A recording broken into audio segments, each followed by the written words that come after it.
Assalamualaikum warahmatullahi wabarakatuh.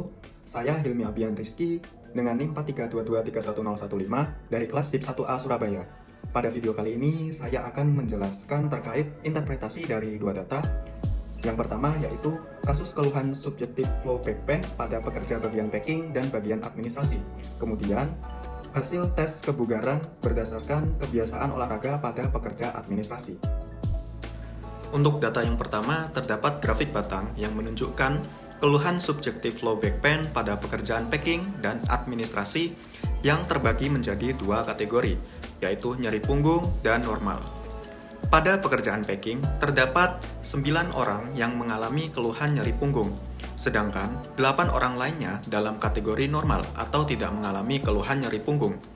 Sementara itu, pada pekerjaan administrasi, jumlah pekerja yang mengalami nyeri punggung jauh lebih tinggi, yaitu 12 orang dan hanya 1 orang yang termasuk dalam kategori normal. Secara keseluruhan, data tersebut menunjukkan bahwa keluhan nyeri punggung lebih banyak dialami oleh pekerja pada bagian administrasi dibandingkan dengan pekerja pada bagian packing.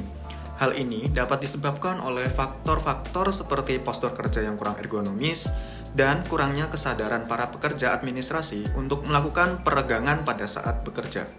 Oleh karena itu, rekomendasi yang dapat diberikan kepada perusahaan yaitu ada dua.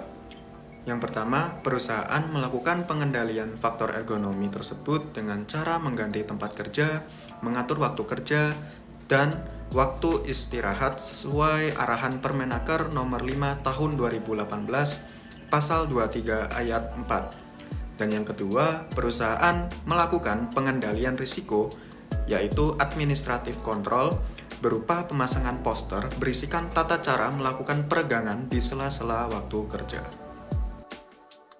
Kemudian, terdapat data distribusi hasil tes kebugaran melalui kebiasaan olahraga para pekerja yang menunjukkan perbedaan signifikan dalam hasil tes kebugaran antara pekerja administrasi yang rutin berolahraga dan yang jarang berolahraga. Lebih rincinya, sebanyak 7 pekerja yang rutin berolahraga mendapatkan nilai good dalam tes kebugaran, sedangkan hanya 1 orang pekerja yang jarang berolahraga yang mendapatkan nilai tersebut. Selanjutnya, untuk kategori excellent, terdapat 1 orang pekerja yang rutin berolahraga dan tidak ada satupun pekerja yang jarang berolahraga mendapatkan nilai tersebut. Di sisi lain, untuk kategori nilai yang lebih rendah seperti average, poor, dan very poor, jumlah pekerja yang jarang berolahraga lebih banyak daripada pekerja yang rutin berolahraga. Misalnya, untuk nilai average, terdapat 1 orang pekerja yang rutin berolahraga dan 1 orang pekerja yang jarang berolahraga. Sementara itu, untuk nilai poor dan very poor, masing-masing terdapat 1 orang pekerja yang jarang berolahraga. Sedangkan tidak ada satupun pekerja yang rutin berolahraga yang mendapatkan nilai tersebut. Dengan demikian, data ini mengindikasikan adanya hubungan positif antara kebiasaan olahraga dengan hasil tes kebugaran pada pekerja administrasi. Pekerja yang rutin berolahraga memiliki hasil tes kebugaran yang lebih baik dibandingkan dengan pekerja yang jarang berolahraga.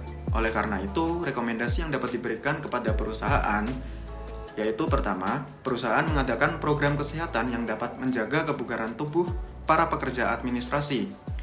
Misalnya dengan mengadakan senam aerobik setiap hari Jumat, yang dimana didasari dengan artikel yang ditulis oleh A. Erlina Listiarini tahun 2012 yang menyatakan bahwa salah satu upaya untuk dapat meningkatkan kebugaran jasmani yaitu dengan latihan senam aerobik. Kemudian yang kedua, pengadaan edukasi terkait dampak rutin berolahraga terhadap kebugaran tubuh kepada para pekerja yang masih jarang berolahraga. Baik, demikian pemaparan yang dapat saya sampaikan terkait interpretasi dari dua data tersebut. Cukup sekian dari saya, bila ada kurang lebihnya saya mohon maaf. Utamakan keselamatan dan kesehatan kerja. K3 Safety First. Wassalamualaikum warahmatullahi wabarakatuh.